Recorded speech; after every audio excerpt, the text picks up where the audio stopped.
Okay, back with all the bits and pieces that I need to paint up for the interior of this Corvette. I've prepared all these pieces now.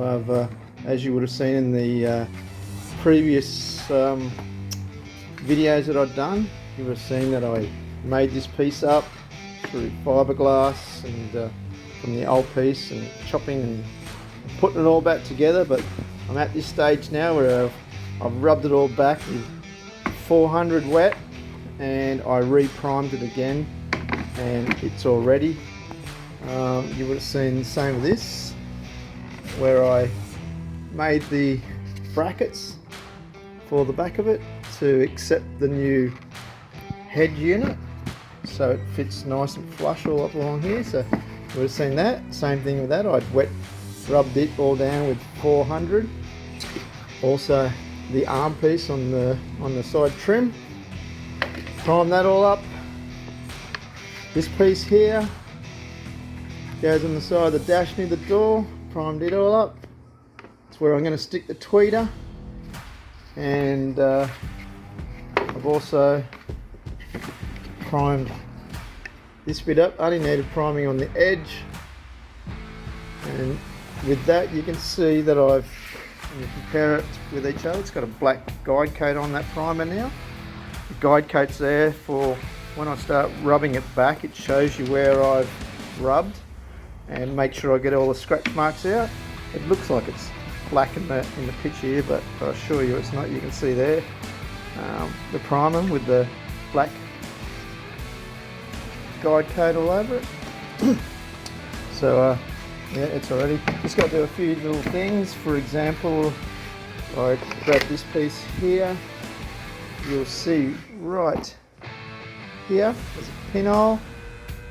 Gotta fix those up.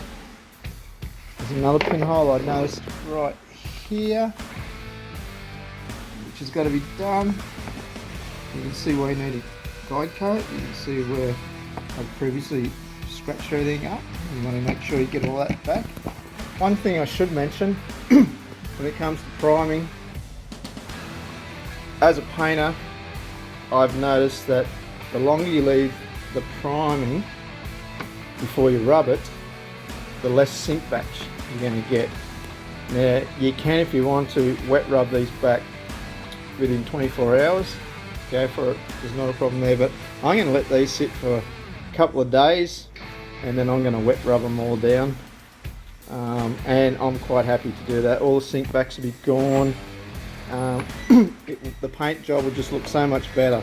Some people like to look straight into it and wet rub everything back down, but you'll find you will start getting sink backs later on. So the longer you leave your primer, the better. Yes, it will get harder to rub, but it's not that hard. These are only little pieces.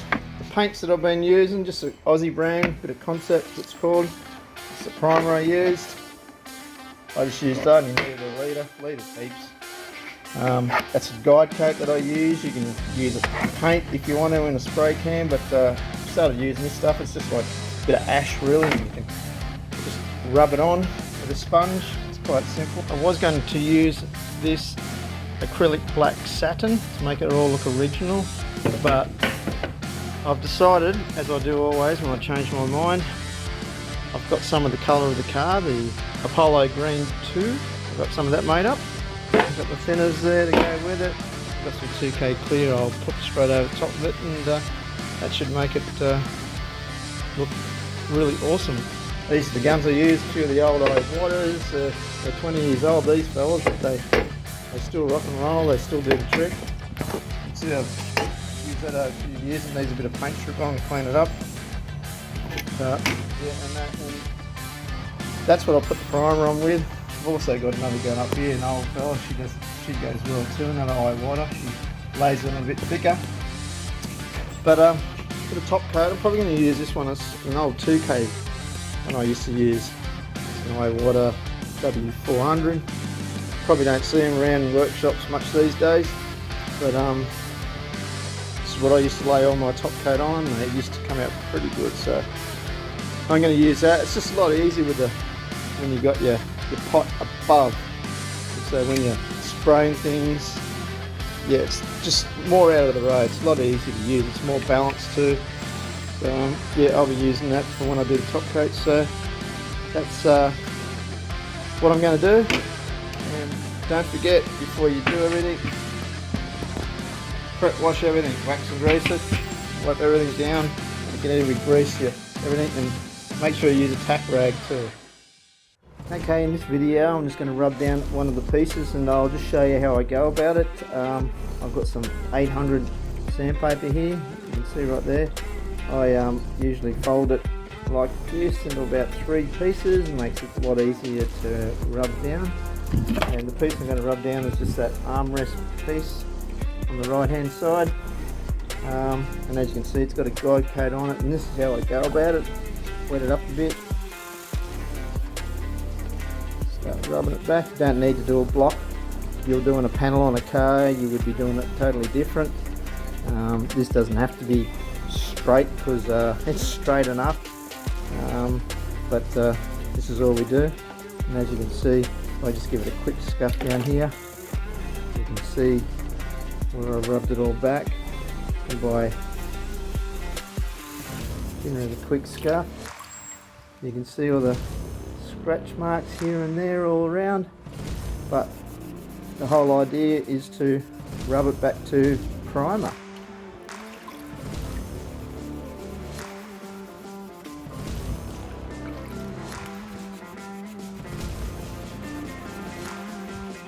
And by doing this, it creates a nice smooth surface, so when we paint it, you get a nice flat finish with no scratch marks in it. If you didn't do this preparation, paint over chips and pinholes as I showed you before, it would look good from a distance, but up close, especially if you're getting judged on it, you would get probably 3 or 4 points for effort out of 10. But by doing what I'm doing right here, depending on your judges, they'll judge on it. You know, you'd probably be getting scoring the high 8s to 10s maybe, depending on how good it looks in the long run. But if you do what I'm doing right now with this preparation, this will look better than the time you bought the car, which will look great. You can see there's some scratch marks right there. Imagine that. If I didn't rub this out, those scratch marks would show up in the black paint. So this is the reason why we're rubbing it back. And 800, you could use 600 if you want, because we're only using a solid colour. We're not using a metallic colour, but I've chosen to use 800 because I just want the best finish as possible. So I won't bore you. We'll fast forward it from here. I'll show you the end result.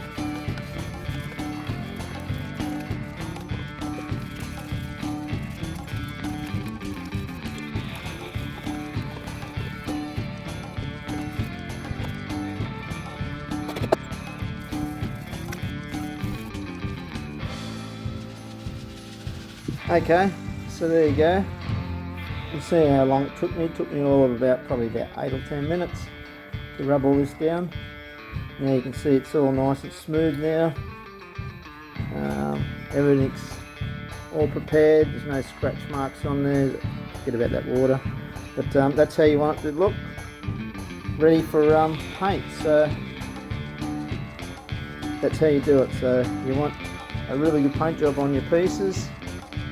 Take my advice and you'll get it. Alright.